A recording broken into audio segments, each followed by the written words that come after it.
गुजरात के माध्यम से देश के विकास को दिशा देने वाली ये वाइब्रेंट समिट बना है।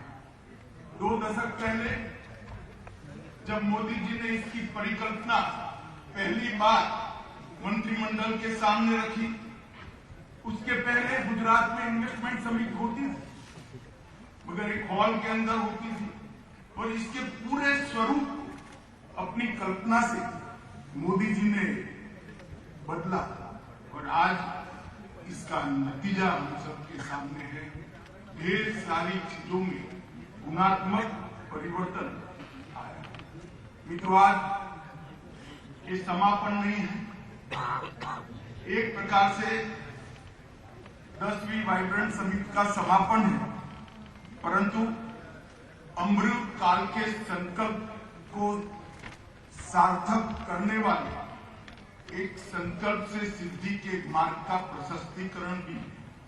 मोदी जी ने 2047 के पहले आत्मनिर्भर और पूर्ण विकसित भारत का जो स्वप्न हमारे सामने रखा है, मैं मानता हूं इस समारोह से उस स्वप्न की सिद्धि की शुरुआत हो रही है, और ये पूरे देश भर के लिए शुभांकर होने वाला है। आज जब हम वाइब्रेंट गुजरात समिट के समारोह में बैठे, तब शुरुआत में मैंने देखा था और आज देख रहा हूं, बहुत बड़ा अंतर गुजरात और भारत के अंदर देख रहे हैं। आज पूरी दुनिया में उत्पादन के लिए और इन्वेस्टमेंट के लिए सबसे चहीता अगर कोई डेस्टिनेशन है तो भारत है, और पूरे भारत में अगर सबसे चहीता कोई डेस्टिनेशन है तो हमारा गुजरात है। इसका हम सबको गौरव। ये युग परिवर्तनकारी शुरुआत जो 20 साल पहले हुई थी, आज उसको आगे बढ़ाने का समय आ गया है। 2 दशक पहले देश की जनता ने मोदी जी के विजन को देखते हुए गुजरात मॉडल को स्वीकार करते हुए पूरे देश का नेतृत्व दिया, और 1 दशक के अंदर ये इतना बड़ा परिवर्तन गुजरात देश के अंदर हम देख रहे हैं कि जब मोदी जी ने देश का प्रधानमंत्री पद संभाला, हमारी अर्थव्यवस्था दुनिया की अर्थव्यवस्थाओं की तालिका में 11वें नंबर थी। आज हम 5वें नंबर पर खड़े हैं, और सम्मान के साथ खड़े। और मैं बड़े विश्वास के साथ कह रहा हूं, मोदी जी जब प्रधानमंत्री तीसरी बार बनेंगे, वो 5 साल के अंदर ही हम दुनिया की 3रे नंबर की अर्थव्यवस्था बनकर दुनिया के सामने गौरव के साथ खड़े होंगे।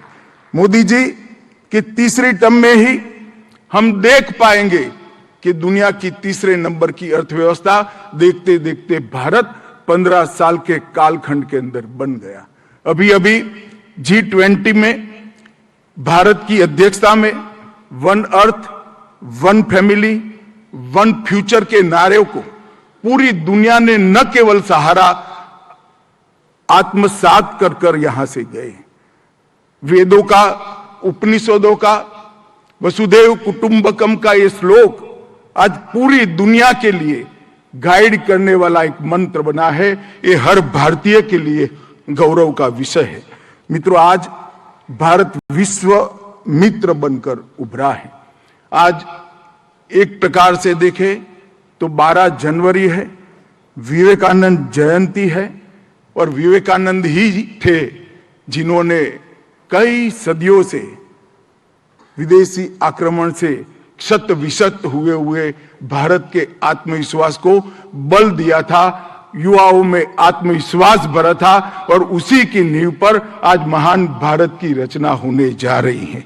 मैं मानता हूं कि आज ग्लोबल समिट के जो 20 साल समाप्त हुए, और इसकी समारोह में भी पीछे मुड़कर देखते हैं तो वाइब्रेंट गुजरात समिट ने आइडियाज को प्लेटफॉर्म दिया है, इनोवेशन को प्लेटफॉर्म दिया है, और इन्वेस्टमेंट को धरती पर उतारने का काम किया है, जिससे न केवल गुजरात, पूरे देश के अर्थतंत्र और पूरे देश की इकोनॉमी में फायदा हुआ है। वाइब्रेंट गुजरात के मॉडल को देश के कई राज्यों ने अपने यहां स्वीकार किया, आगे बढ़ाया और पूरे देश के कई राज्य इंडस्ट्रियल डेवलपमेंट के लिए इसी मॉडल पर आगे चले हैं।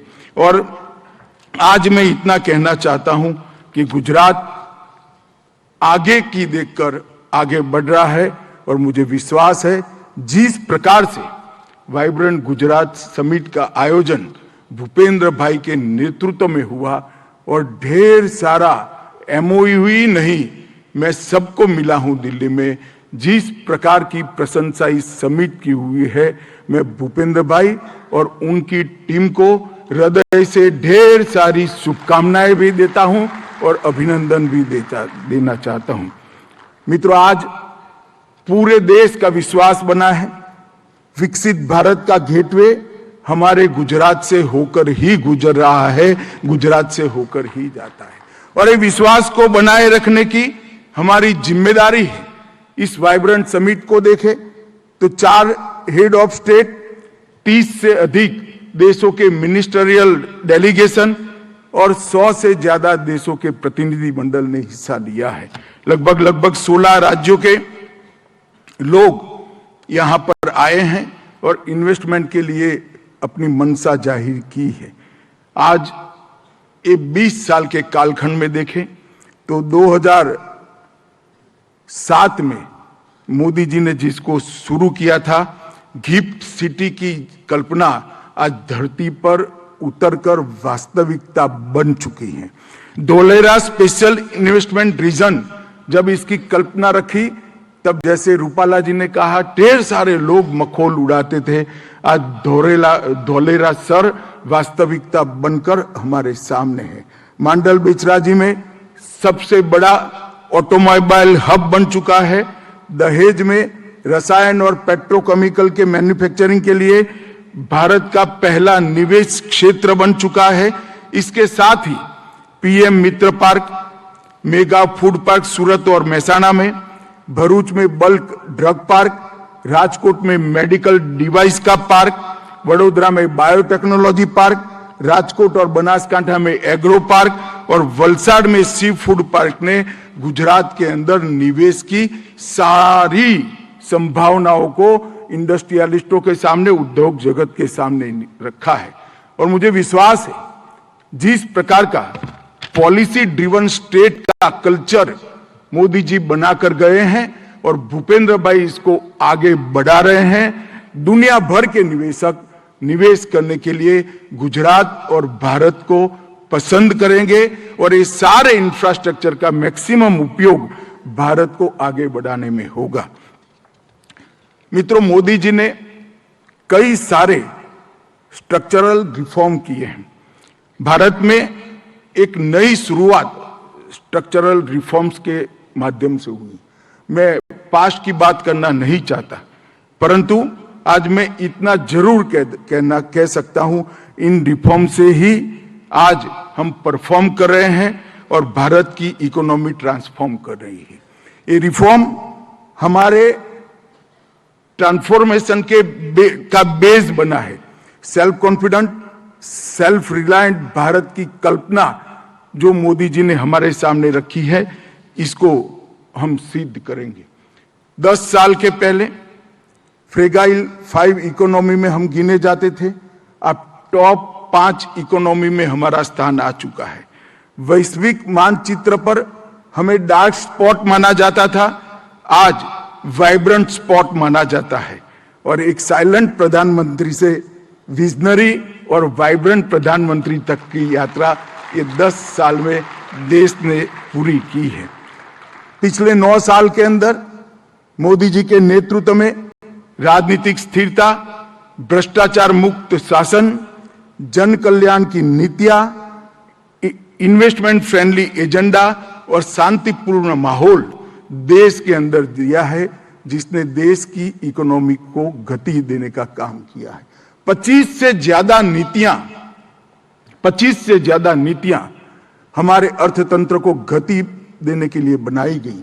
एक जमाने में ऐसा कहा जाता था 2004 से 2014 के बीच में कि गवर्नमेंट को पॉलिसी पैरालिसिस हो गया है। इसकी जगह 10 साल के कालखंड में 25 पॉलिसीज अलग अलग प्रकार की बनाकर आज देश को आर्थिक विकास के रास्ते पर ले जाने का काम मोदी जी ने किया है। मित्रों, आज मेरे सामने इंडस्ट्री जगत के लोग बैठे हैं, इनको एक बात कहना चाहता हूं। मोदी जी ने अपने विजन के साथ आने वाले दिनों में जो फ्यूचर की इकोनॉमी के पिलर्स बनने वाले हैं, इस सभी क्षेत्रों के अंदर भारत अभी से पायनियर बने, इसके लिए शुरुआत की है। चाहे इलेक्ट्रिकल व्हीकल की बात हो, चाहे बैटरी की बात हो, चाहे ग्रीन ग्रोथ की बात हो, ग्रीन हाइड्रोजन, बायोफ्यूल और ethanol, space sector, digital public infrastructure, fintech sector और सेमीकंडक्टर मैन्युफैक्चरिंग।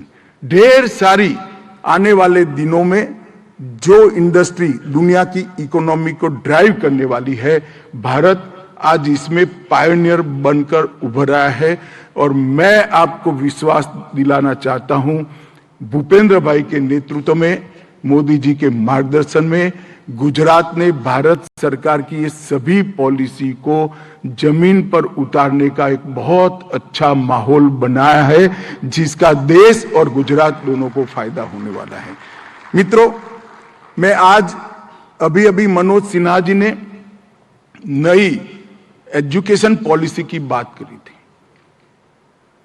मैं इंडस्ट्री जगत के सभी लोगों को कहना चाहता हूं कि आने वाले दिनों में हेल्थ सेक्टर और एजुकेशन सेक्टर, ये दोनों सेक्टर में भारत दुनिया में सबसे आगे निकल जाए, इस प्रकार का फाउंडेशन हमारी पॉलिसी में डालने का काम मोदी जी ने किया है। और जो नई शिक्षा नीति हमने बनाई है, शिक्षा नीति में देखते देखते 10 साल के अंदर ही भारत पूरे विश्व का शिक्षा का हब फिर से एक बार बनेगा। इस प्रकार की सारी संभावनाओं को मैं बहुत स्पष्ट रूप से देख रहा हूं। प्रोडक्शन लिंक्ड इंसेंटिव लगभग 14 प्रमुख सेक्टर्स के अंदर पीएलआई के माध्यम से इन्वेस्टमेंट की बहुत सारी संभावनाओं को भारत सरकार ने सृजित किया है। मैं कुछ जिक्र जरूर करना चाहूंगा। Electrical vehicle, battery, green growth strategy, इसके लिए हमने लगभग 125 गीगावाट की रिन्यूएबल ऊर्जा की क्षमता बना ली है। अंतर्राष्ट्रीय सौर संगठन आज भारत की भूमि पर है और ग्रीन ग्रोथ स्ट्रेटेजी के लिए आज मोदी जी ने पूरा खाका बनाकर रखा है। बायोफ्यूल और इथेनॉल ब्लेंडिंग में G20 भारत की अध्यक्षता में ही ग्लोबल बायोफ्यूल अलायंस को लॉन्च किया गया और हमारे कृषि प्रधान देश के अंदर ढेर सारी संभावना है कि बायोफ्यूल अलायंस के अंदर भारत एक लायन शेयर लेकर दुनिया में सबसे आगे निकले। ग्रीन हाइड्रोजन मिशन, मैं बड़े विश्वास के साथ कहता हूं, भारत पर एक प्रकार से ईश्वर की कृपा है। हमारा जो एटमॉस्फेयर है, हमारा जो भूभाग है, हर प्रकार की मौसम के अंदर हम ग्रीन एनर्जी उत्पन्न कर पाए, इस प्रकार का हमारा भूभाग है। ग्रीन हाइड्रोजन मिशन लगभग 20,000 करोड़ के आउटले के साथ strategic intervention for green hydrogen transition programme के तहत आपका राह देख रहा है। इसी प्रकार से भारत का स्पेस सेक्टर भी आने वाले दिनों में बहुत एक्सपांड करने की संभावना है। एक सर्वे की बात मैं जरूर जिक्र यहां करना चाहता हूं कि आज लगभग $9 बिलियन भारत का स्पेस सेक्टर का मूल्य है। 2040 के पहले $40 बिलियन तक पहुंचने की पूरी संभावनाएं पड़ी हुई है और मैं मानता हूं कि ये कंजर्वेटिव असेसमेंट है। भारत इससे भी आगे निकले। हमारा डिजिटल पब्लिक इंफ्रास्ट्रक्चर आज पूरी दुनिया इसको अपना भी रही है, इसका वखान कर रही है। विश्व स्तर पर रियल टाइम पेमेंट में भारत का पहला स्थान है। 2022 में दुनिया का 46% रियल टाइम ट्रांजैक्शन भारत में हुआ है, इसका गौरव हर भारतीय को है। भारत का फिनटेक सेक्टर भी ढेर सारी नई शुरुआतों के साथ आगे बढ़ रहा है। इलेक्ट्रॉनिक मैन्युफैक्चरिंग के लिए भी ढेर सारे रिफॉर्म्स किए गए हैं। मैं इतना ही कहना चाहता हूं मित्रों कि जो शुरुआत 2003 में यही गांधीनगर, यही गांधी की भूमि पर मोदी जी ने की थी, आज इसका परिणाम भारत 5वें नंबर की इकोनॉमी बना है। और आज इस समारोह के साथ एक नई शुरुआत हो रही है। भारत के प्रधानमंत्री श्रीमान नरेंद्र मोदी जी ने जो विकसित और आत्मनिर्भर भारत का संकल्प लिया है, जो स्वप्न देखा है, 2047 के पहले ही इस स्वप्न को सिद्ध करने की नींव और संकल्प इस समिट का समारोह लेकर जाएगा। और मित्रों, मैं मानता हूं कि नई शुरुआत आज विवेकानंद जयंती के दिन पर हो रही है। ये पूरे देश और विशेषकर यहां बैठे हुए युवाओं के लिए ये शुभांकर है, शुभ का द्योतक है। विवेकानंद जी ने ही हमारे देश के आत्मविश्वास को जगाया था। विवेकानंद जी ने ही हमारे देश के स्व को जगाया था। और इसी रास्ते पर आज नरेंद्र मोदी जी देश का नेतृत्व कर रहे हैं। आने वाले मोदी जी के टर्म में निश्चित रूप से हम भारत को दुनिया का 3रे नंबर का अर्थतंत्र बनता हुआ देखेंगे, इसका मुझे विश्वास है। और इसकी नींव डालने का काम मोदी जी ने इस इन्वेस्टमेंट समिट को ओपन कर यहां ग्लोबल ट्रेड एग्जीबिशन को ओपन कर डालने का काम किया है। मैं आज जिन जिन इंडस्ट्रियलिस्टों ने गुजरात पर विश्वास जताया है, एमओयू किए हैं गुजरात सरकार के साथ, इस सभी को गुजरात की ओर से बहुत बहुत धन्यवाद कहना चाहता हूं। और मैं विश्वास दिलाना चाहता हूं, भूपेंद्र भाई के नेतृत्व में गुजरात सरकार आपकी अपेक्षाओं पर निश्चित रूप से खरा उतरेगी। और मैं एक विशेष धन्यवाद, अभिनंदन मनोज जी को भी देना चाहता हूं। हम गुजराती जाने जाते हैं दुनिया भर से इन्वेस्टमेंट लाने में। आज गुजरात से मंच पर से मनोज सिन्हा जी ने कश्मीर में इन्वेस्ट करिए इसकी अपील की है। मैं गुजराती इंडस्ट्रियलिस्टों को भी जरूर कहना चाहूंगा कि नॉर्थ में आप एक्सपेंशन करना चाहते हैं तो कश्मीर में ही करिए। और कश्मीर को भारत का अभिन्न हिस्सा बनाने का मोदी जी का जो प्रयास है उसका साथ लीजिए। सभी का बहुत बहुत धन्यवाद। और एमओयू करने वाले सभी इंडस्ट्रियलिस्ट को बहुत बहुत शुभकामनाएं। फिर से एक बार भूपेंद्र भाई और इनकी टीम को बहुत बहुत बधाई। माननीय केंद्रीय गृह मंत्री श्री, आपके उत्साह से भरे संबोधन के लिए एवं आपकी मानक उपस्थिति के लिए आपका बहुत बहुत धन्यवाद करते हैं।